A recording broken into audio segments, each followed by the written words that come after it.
নবম দশম শ্রেণীর বাংলা পাঠ্য বইয়ের পেছনের পর্ছদে আদিবাসী লেখা গ্রাফিতি বাতিলের সিদ্ধান্তের প্রতিবাদে বুধবার দুপুরে জাতীয় শিক্ষাক্রম ও পাঠ্যপুস্তক বোর্ড এনসিটিভি ভবন ঘেরাও কর্মসূচির ডাক দেয় আদিবাসী ছাত্র জনতা নামের একটি সংগঠন। একই সময় সেখানে উপস্থিত হন স্টুডেন্টস ফর সভেরেনিটি সংগঠনের শিক্ষার্থীরাও। এ সময় তাদেরকে মারমুখী অবস্থানে দেখা যায়, হাতে ছিল লাঠিসোঁটা।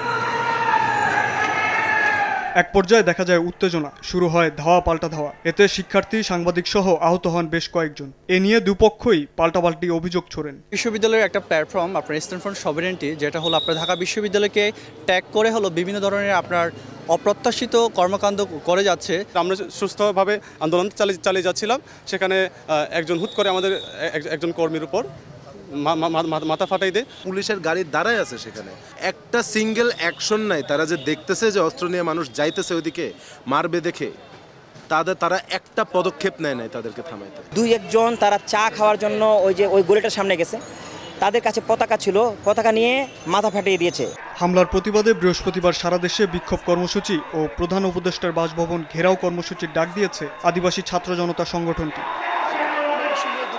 এদিকে হামলায় জড়িতদের দ্রুত গ্রেফতারের দাবি জানিয়েছে বৈষম্য বিরোধী ছাত্র আন্দোলন।